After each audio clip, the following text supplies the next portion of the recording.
ഈ അടുത്തിടെ പഠിച്ചിറങ്ങി 3 മാസം മാത്രം എക്സ്പീരിയൻസ് ഉള്ള ഡോക്ടറെ ക്യാഷ്വാലിറ്റി ഇരുത്തിയിട്ട് ഞങ്ങളുടെ പിഞ്ചു കുഞ്ഞില്ലാതായ ഒരിക്കലും വിചാരിക്കുന്നില്ല ഒരു ക്യാഷ്വാലിറ്റിയില് ഇങ്ങനെ ഒന്നും അറിയത്തില്ലാത്ത ഒരു ഡോക്ടർ ഇരുത്തിയാലും പഠിക്കാൻ വേണ്ടി ഇരുത്തിയാലും കുഴപ്പമില്ല. അതിന്റെ കൂടെ ഒരു അറിയാവുന്ന ഒരു ഡോക്ടർ കൂടെ ഉണ്ടായിരുന്നെങ്കിൽ ഇന്ന് എന്റെ കുഞ്ഞിന് ഈ അവസ്ഥ വരത്തില്ലായിരുന്നു ഒരിക്കലും.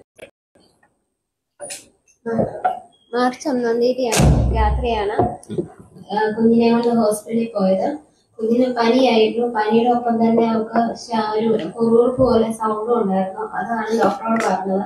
ഡോക്ടർ എന്നപ്പം നോക്കിയിട്ട് ടെമ്പറേച്ചർ നോക്കിയിട്ട് കുഴപ്പമില്ല, ടെമ്പറേച്ചർ ഇല്ല ഇപ്പം, പിന്നെ കുറുകുറുപ്പല്ല, ചെസ്റ്റ് ക്ലിയർ ആണ്, മോളുടെ നമുക്ക് വേറെ ബുദ്ധിമുട്ടൊന്നുമില്ല എന്ന് പറഞ്ഞു. ഞാനിപ്പോ ചോദിച്ചത് കുഞ്ഞ് ശ്വാസം വലിക്കുന്നതിന് വയറിലൊരു അകത്തോട്ട് വലിവുണ്ട്, അപ്പൊ ഇതെന്താ ഇങ്ങനെ വരുന്നതെന്ന് ചോദിച്ചപ്പം മോളുടെ വയറ്റിൽ ഗ്യാസിന്റെ പ്രശ്നമോ കാര്യങ്ങളോ ഒന്നുമില്ല. ഗ്യാസിന്റെ പ്രശ്നമല്ല, വയറ് കമ്പിച്ചിട്ടില്ല. കുഞ്ഞിന് ഗ്യാസിന്റെ പ്രോബ്ലം ഉണ്ടെങ്കിൽ തന്നെ ഇത്ര പെർസെന്റേജ് ഗ്യാസ് മാത്രമേ പുറത്തോട്ട് കേൾക്കാൻ സാധിക്കുള്ളൂ, ബാക്കി ഗ്യാസ് മുഴുവൻ കേൾക്കാതെ പോകുന്നത്. അതുകൊണ്ട് പേടിക്കേണ്ട, ഗ്യാസിന്റെ പ്രശ്നമല്ല. മോക്ക് ചെസ്റ്റ് ക്ലിയറാ, മോൾ ഓക്കെയാ, നമുക്ക് യാതൊരു പ്രശ്നവുമില്ല. ടെമ്പറേച്ചർ ആണെങ്കിലും ഇല്ല.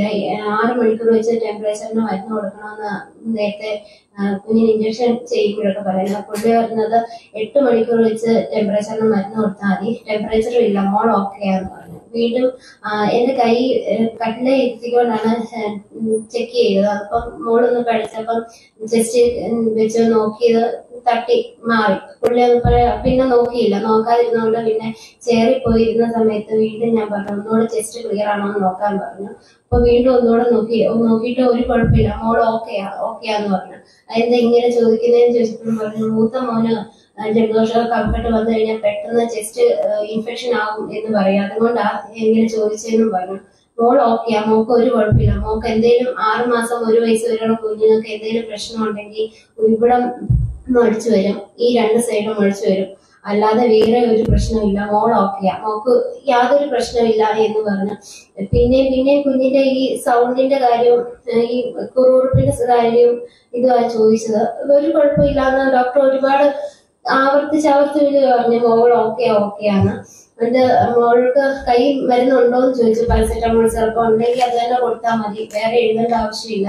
പിന്നെ നേസൽ ഡ്രോപ്സും ഉണ്ട്, അതും കൊടുത്താൽ മതി എന്ന് പറഞ്ഞു. അപ്പം ടെമ്പറേച്ചറിന്റെ മെഡിസിൻ 125ന്റെ ആണോ കയ്യിലിരിക്കുന്നതെന്ന് ചോദിച്ചപ്പം അതെനിക്ക് അറിയത്തില്ലായിരുന്നു. അപ്പം ഞാൻ പറഞ്ഞു ഒന്നുകൂടെ എഴുതിയേക്കാം, അതൊന്നുകൂടെ വാങ്ങാം എന്ന് പറഞ്ഞു. എന്നിട്ട് അത് മാത്രം എഴുതി തന്നു. അതുകൊണ്ട് മെഡിസിൻ വാങ്ങാൻ പോയ ടൈമില് അമ്മ വീണ്ടും കയറി ഡോക്ടറോട് പറഞ്ഞു കുഞ്ഞിന്റെ വയറ് ഇങ്ങനെയാ ശ്വാസം എടുക്കുന്നത്, കുഞ്ഞ് ശ്വാസം എടുക്കുന്ന വേറൊരു ഇതാ, ഇത്രയും നാളും ഇങ്ങനെ ഒരു പ്രശ്നമില്ലായിരുന്നു, കുഞ്ഞ് ശ്വാസം എടുക്കുന്ന വേറൊരു ടൈപ്പില്ല, ഇതെന്താ ഇങ്ങനെ ചോദിച്ചപ്പോഴും പറഞ്ഞു മോൾക്ക് കുഴപ്പമൊന്നുമില്ല, ഒരു കുഴപ്പമില്ല, മോൾ ഓക്കെയാ, മോക്ക് യാതൊരു പ്രശ്നമില്ല എന്ന് പറഞ്ഞു. എന്നിട്ട് അമ്മയോട് പറഞ്ഞു ടെമ്പറേച്ചറിന്റെ മെഡിസിൻ 125 തന്നെയാണോ അവിടെ നിന്ന് എടുക്കുന്നതെന്നൊന്ന് വിളിച്ചു ചോദിച്ചേക്കാൻ പറഞ്ഞു. ഫാർമസിയിൽ നിന്ന് ഞങ്ങളോട് വിളിച്ച് അമ്മ വീണ്ടും ചോദിച്ചു ഇങ്ങനെയാണോ എന്ന്. എന്നിട്ട് അതും നോക്കി അത് വാങ്ങി.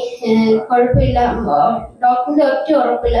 ഞങ്ങൾ മെഡിസിൻ കാണിക്കുമ്പോഴും ഞങ്ങൾ ചോദിക്കുന്നുണ്ട് വേറെ എന്തെങ്കിലും ടെസ്റ്റുകൾ ചെയ്യണോ, എന്തെങ്കിലും കാണിക്കണോ, മോക്ക് ഇതുവരെ കാണിക്കാത്ത ഒരു രീതിയാ മോള് ശ്വാസം വലിക്കുന്നതിൽ കുറുകുറുപ്പ് പോലെ ഇങ്ങനെ വെക്കുന്നത്. കുഞ്ഞിന് പനിയും ഉണ്ടായിരുന്നു, അതുകൊണ്ട് എന്തെങ്കിലും ചെയ്യണോ എന്ന് ചോദിച്ചിട്ടും ഒന്നും വേണ്ട, ഒരു കുഴപ്പവും ഇല്ല എന്ന് പറഞ്ഞ് ആ വിശ്വാസത്തിന്റെ പുറത്ത് ഞങ്ങൾ വീട്ടിലോട്ട് പോരുകയും മോക്ക് പിന്നെ രാത്രി പനിയായിരുന്നു. 5:30 ആയപ്പോ വീണ്ടും മെഡിസിൻ കൊടുത്തു.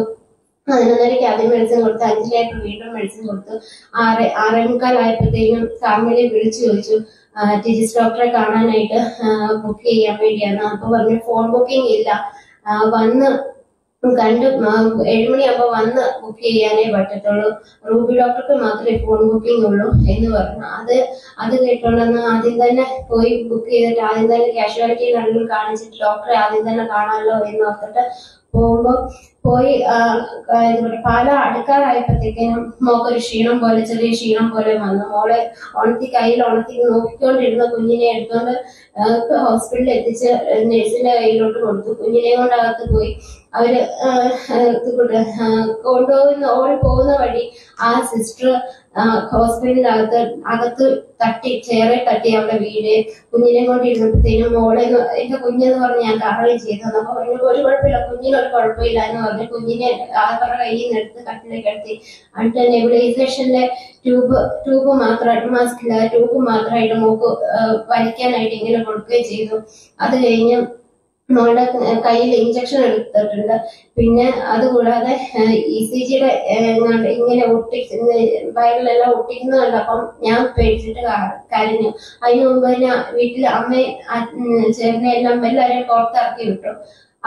പുറത്തിറക്കി വിട്ടിട്ട് ഞാൻ മാത്രമേ അകത്തുണ്ടായിരുന്നുള്ളൂ. കുഞ്ഞിനെ ഇങ്ങനെ ചെയ്ത് കണ്ടപ്പം ഞാനും കരഞ്ഞപ്പോ എന്നോടും പറഞ്ഞു പുറത്തിറങ്ങി നിൽക്കുക, ഞങ്ങൾ നോക്കട്ടെ എന്ന് പറഞ്ഞ് പുറത്തിറക്കി വിട്ടു. എന്നിട്ട് കുഞ്ഞിനെ ഒരു കട്ടനെല്ലാം ഇട്ട് മറിച്ച് എല്ലാ കട്ടനും ഇട്ട് മറിച്ച് കുഞ്ഞിനെ പരിശോധിക്കായിരുന്നു. നോക്കിക്കൊണ്ടിരിക്കുന്നതിന്റെ ഇടയ്ക്ക് വാർത്ത നിന്ന് ഞങ്ങൾക്ക് കേൾക്കാം, റൂബിയുടെ കാഷ്വാലിറ്റി വിളിക്കുക, റൂബി ഡോക്ടറെ പെട്ടെന്ന് വാ, കുഞ്ഞിന് അത്യാവശ്യമായിട്ട് പെട്ടെന്ന് വരണം, എന്തൊക്കെയോ കുഞ്ഞിന് എന്തോ ഇത് പറയുന്നുണ്ട്, എന്തോ ഒരു ഇതുണ്ട്, പെട്ടെന്ന് വരാൻ പറഞ്ഞുകൊണ്ട് വിളിച്ചിട്ടും അപ്പോഴും വന്നില്ല. അത് കഴിഞ്ഞ് പിന്നെയും 10 മിനിറ്റ് കഴിഞ്ഞ് പിന്നെയും വിളിക്കുന്നുണ്ട്, പെട്ടെന്ന് വരാൻ പറഞ്ഞിട്ട്. അതിനുശേഷം ഡോക്ടർ വന്ന് കുഞ്ഞിനെ നോക്കിക്കഴിഞ്ഞിട്ട് ഞങ്ങളുടെ അടുത്ത് വന്ന് എന്നോട് ചോദിച്ചു, കുഞ്ഞിന് എന്തായിരുന്നു പറ്റിയ, കുഞ്ഞ് പാല് വെക്കുകയോ, മോക്ക് എന്താ പ്രശ്നം, എന്തായിരുന്നു പ്രശ്നം എന്ന് ചോദിച്ചു. അപ്പൊ ഇന്നലെ വന്നതാ, കാണിച്ചതാ, പനിയായിരുന്നു, അത് ഇന്നൊന്ന് കാണിക്കാൻ വന്നതാന്ന് പറയുകയും ചെയ്തു. അത് കഴിഞ്ഞ് ഞങ്ങൾ കുഞ്ഞിന്റെ കാര്യം അങ്ങോട്ട് ചോദിക്കും, മോക്ക് ഇപ്പൊ എങ്ങനെയുണ്ട് എന്ന് ചോദിച്ചപ്പോഴാണ് ഞങ്ങളോട് പറയുന്നത് കുഞ്ഞ് പോയി എന്ന് ഞങ്ങളോട് പറയുകയാണ് ചെയ്തത്.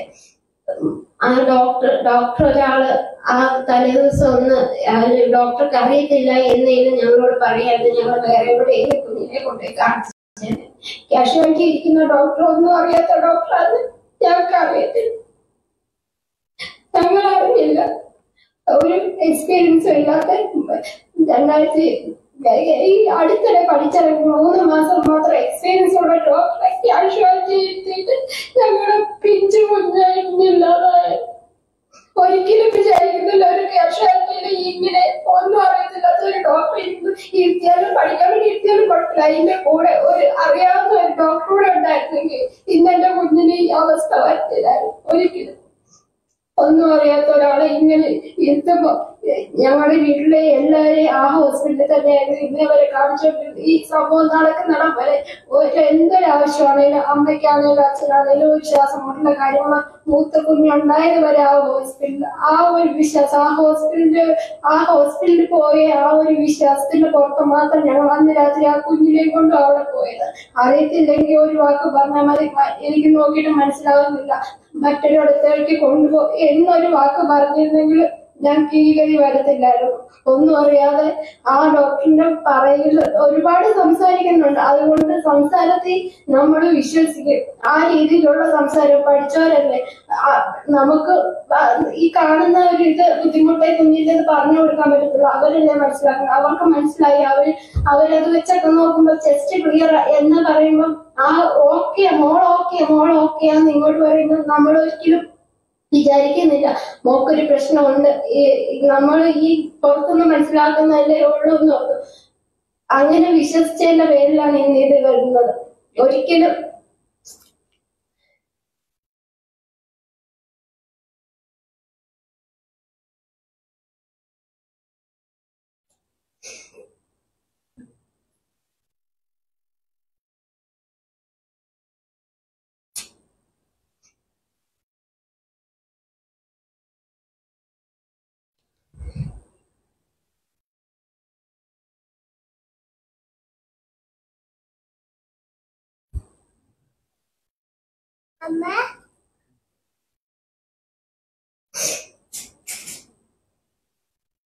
എന്നിട്ട് അവര് പറഞ്ഞിരുന്നത് ഞങ്ങൾ കൊണ്ടുപോയിട്ട് അപ്പൊ തന്നെ പോലീസുകാരൊക്കെ വന്ന് മൊഴിയെടുത്തപ്പോ അവര് പറഞ്ഞത് ഞങ്ങള് കുഞ്ഞിന് അനക്കമില്ലാതെ കുഞ്ഞിന് ഒരു ഇതുമില്ലാതെ കൊണ്ടുപോയി എന്ന അപ്പോഴും അവിടുത്തെ ഒരു സിസ്റ്റർ മൊഴി പറഞ്ഞത്.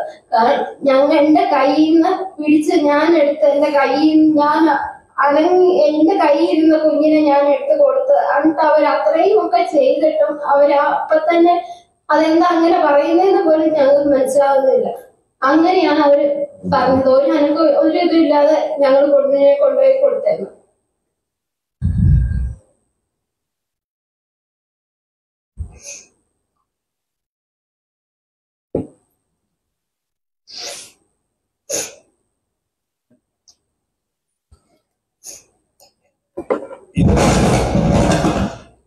മുഖ്യമന്ത്രി അടക്കമുള്ളവർക്കും പോലീസിലും ഒക്കെ പരാതി കൊടുത്തിട്ടുണ്ട്. പക്ഷേ ഇപ്പോഴും നടപടികൾ അങ്ങനെ തന്നെ നിൽക്കുകയാണ്. പിന്നെ ഈ കാർമൽ ആശുപത്രിയുടെ മറ്റൊരു കാര്യം എന്ന് പറഞ്ഞാൽ കുറച്ച് കാലം മുമ്പ് ഒരു ആള് രാത്രിയിൽ, എൻ്റെ ഒരു സുഹൃത്താണ്, അദ്ദേഹം അവിടെ അഡ്മിറ്റ് ആവുന്നു, വയറുവേദനയ്ക്ക് ചെല്ലുന്നു. വയറുവേദനയ്ക്ക് ചെന്നതിന് ശേഷം അദ്ദേഹത്തെ റെഫർ ചെയ്ത് മറ്റൊരു ആശുപത്രിയിലേക്ക് വിടുകയാണ്. അപ്പൊ സ്വാഭാവികമായിട്ടും ഡോക്ടറോട് ചോദിച്ചു കഴിയുമ്പം മദ്യപിക്കുന്ന ആളാണോ എന്ന് വെച്ചുകൂടി മദ്യപിക്കാറുണ്ടെന്ന് പറഞ്ഞതിന് അവിടെ ആൽക്കഹോളിക് എന്ന് എഴുതി കൊടുത്തു. ആ കൊടുത്ത ലെറ്ററിലും ഒരിക്കലും ഡോക്ടറുടെ സീലോ രജിസ്റ്റർ നമ്പറോ പേരോ എഴുതാതെയാണ് റെഫർ ചെയ്ത് വിടുന്നത്. ഇത് സംബന്ധിച്ച് ഞങ്ങൾ DMOയ്ക്ക് പരാതി കൊടുക്കുകയും DMO അന്വേഷണമൊക്കെ നടത്തി. പിന്നെ എന്ത് ചെയ്തിട്ടുണ്ടെന്ന് ചോദിച്ചിട്ട് അതിന് അവിടെ ഇതുവരെ മറുപടി തന്നിട്ടില്ല. അതിന് ഞങ്ങളൊരു വിവരാവകാശം കൊടുത്തിട്ടുണ്ട്. അപ്പം ഇത് മിക്കവാറും ആശുപത്രികളിലൊക്കെ ഇങ്ങനെയാണ് സംഭവിച്ചുകൊണ്ടിരിക്കുന്നത്. ഈ വിഷയത്തിലും ഈ കുട്ടിയുടെ മരണത്തിന് കൃത്യമായിട്ട് ആ ഡോക്ടർക്ക് ഉത്തരവാദിത്വമുണ്ട്, ആശുപത്രിക്കും ഉത്തരവാദിത്വമുണ്ട്. കാരണം ചികിത്സ കൃത്യമായിട്ട് ലഭിക്കാൻ വേണ്ടിയാണ് നമ്മൾ ആശുപത്രിയിൽ ചെല്ലുന്നത്. അവിടുന്ന് അവർക്ക് സാധിക്കുകയില്ലെങ്കിൽ മറ്റൊരു ആശുപത്രിയിലേക്ക് റെഫർ ചെയ്യുക എന്ന ഒരു സാമാന്യ മര്യാദ പോലും ചെയ്യാതെ ഈ കുട്ടി മരണപ്പെട്ടത് ആശുപത്രിയുടെയും ഡോക്ടറുടെയും ഉത്തരവാദിത്ത രഹിതമായ പ്രവർത്തനം മൂലമാണ്. ഇതിനെ കുറെ ആളുകൾ അവരെ സപ്പോർട്ട് ചെയ്ത് കൊടുക്കുന്നുണ്ട്, ഇത്തരം ആളുകളെ.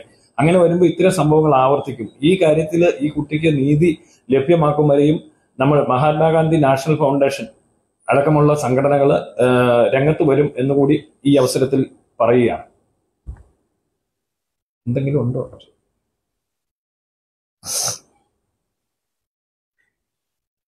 രാജു സാറേ? എന്തെങ്കിലും ഉണ്ടോ? കേസ് പോലീസിൽ കൊടുത്തിട്ടുണ്ട്, FIR എടുത്തിട്ടുണ്ട്. പക്ഷെ പ്രതിസ്ഥാനത്ത് ആരെയും നിലവിൽ വെച്ചിട്ടില്ലെന്നാണ് അറിയുന്നത്. വെച്ചിട്ടില്ല. പക്ഷെ പോസ്റ്റ്മോർട്ടം റിപ്പോർട്ടിൽ വന്നിരിക്കുന്നത് ന്യൂമോണിയ ആണെന്നാണ് വന്നിരിക്കുന്നത്. അപ്പൊ ഇവര് കൊണ്ടുവരുമ്പോൾ സ്വാഭാവികമായിട്ട് ന്യൂമോണിയ ഉണ്ട്. അദ്ദേഹം അത് പരിശോധിച്ചിരുന്നെങ്കിൽ അദ്ദേഹത്തിന് അത് കണ്ടെത്തുകയും ചികിത്സ കൊടുക്കുകയും ചെയ്യാമായിരുന്നു. പക്ഷെ അദ്ദേഹം അത് പരിശോധിക്കാതെ ഇരുന്നതിൽ നിന്ന് തന്നെ അദ്ദേഹത്തിന് അതേക്കുറിച്ച് അറിവില്ല എന്നുള്ളതിന്റെ തെളിവാണ് ഈ പോസ്റ്റ്മോർട്ടം റിപ്പോർട്ട്. ന്യൂമോണിയ കണ്ടെത്തണമെന്നുണ്ടെങ്കിൽ എക്സ്റേ ടെസ്റ്റോ ബ്ലഡ് ടെസ്റ്റോ നടത്തിയാൽ നിസ്സാരമായിട്ട് കണ്ടുപിടിക്കാവുന്ന അസുഖമാണ് ന്യൂമോണിയ. അത് അദ്ദേഹം ചെയ്യാതെ അദ്ദേഹത്തിന്റെ പുള്ളി ആർജിച്ച സ്വന്തം അറിവ് മറ്റൊരിടത്തുനിന്ന് കിട്ടിയതായിരിക്കില്ല, അത് വെച്ച് ഈ കുട്ടിയെ മടക്കി അയക്കുകയാണ് ചെയ്തത്. അപ്പം അതായത് കുട്ടിക്ക് ന്യൂമോണിയ ഒരു ദിവസം കണ്ടോ 2 ദിവസം കണ്ടോ ആകുന്നതല്ല. ഇതിനകത്ത് തന്നെ പറഞ്ഞിട്ടുണ്ട്, കടുത്ത ന്യൂമോണിയ കുറച്ച് ദിവസമായിട്ട് തുടരുന്ന അവസ്ഥയിലാണെന്ന് പോസ്റ്റ്മോർട്ടം റിപ്പോർട്ടിലുണ്ട്. അങ്ങനെ വരുമ്പം തീർച്ചയായിട്ടും ഇത് കണ്ടുപിടിക്കാൻ കഴിയാത്തത് ആ ഡോക്ടറുടെ ഉത്തരവാദിത്തക്കുറവാണ്. അത്തരം ജൂനിയർ ഡോക്ടറെ നിർത്തിയ ആശുപത്രിയുടെ ഉത്തരവാദിത്തഹീനമാണ് ഒരു കുട്ടിയുടെ മരണത്തിന് ഇടയാക്കിയിരിക്കുന്നത്. ഇതേക്കുറിച്ച് കൃത്യമായ അന്വേഷണം നടത്തി ശിക്ഷിക്കപ്പെടുന്ന ഒരു നടപടി ഇവിടെ ഉണ്ടാവണം എന്നുള്ളതാണ് ആവശ്യം. അല്ലെ നാളുകളിൽ വീണ്ടും ആവർത്തിക്കപ്പെടും ഇത്തരം സംഭവങ്ങൾ.